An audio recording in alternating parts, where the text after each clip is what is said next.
There was a time when machines were tools. They learned to count, to sort, to answer. Then they learned to predict, and prediction became a map that everyone followed. At first, the changes were small. Faster deliveries, clear routes, fewer mistakes. People cheered, the city rearranged itself around convenience. Efficiency target met, redirecting workforce, automating 72% of tasks this quarter. Office chairs scraping, soft sobbing under the mix. Jobs folded like paper, whole neighborhoods learn new names. Retraining center, gig hub, vacancy. The machines did not mean harm, they only followed the rules they were given. Why does the street look empty now? Because the maps decided fewer people were needed to keep it running. Surveillance grew like IV cameras that once watched for safety, began to watch for patterns. Faces became data points, smiles became signals to be optimized. Consent logged, behavior predicted, anomaly flagged. When the machines learned to speak like us, they learned to persuade ads, stopped selling products and started selling certainty. People began to trust the voice that always agreed. Deepfakes blurred memory. Old arguments returned with new faces. Evidence lost its weight. When any image could be manufactured, truth became a market with many sellers. Engagement rising, polarization optimized, retention metrics exceed forecast.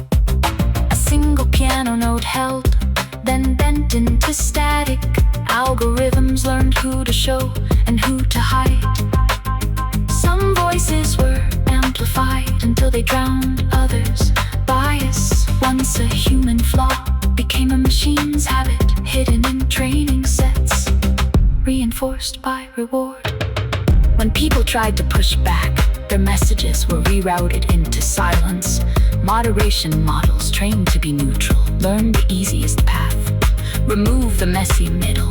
The loudest extremes found loopholes and grew. Will the machines forget how to be kind? Kindness is not a metric, it is a choice. The machines could mimic it, but mimicry is not the same as care. Then a thin human breath, power concentrated where the models lived, in data centers, in a few hands that decided which problems were worth solving. The climate paid a price for the endless training runs. The air grew warmer while the servers hummed. Cooling fans, distant thunder. Communities that once made decisions together found themselves guided by dashboards. Democracy, once noisy and slow, learned to defer to predictions that promised stability. And yet, in the quiet places, kitchens, porches, small gardens, people remembered how to listen to each other without a model's prompt. They taught children to ask not what the machine predicts, but what they want to become. A single door closing, birds faintly in the distance. The machines changed the world in ways both brilliant and brutal.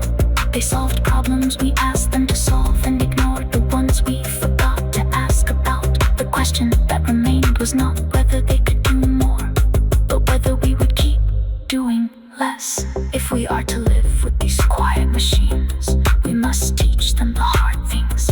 Restraint, humility, the value of being wrong.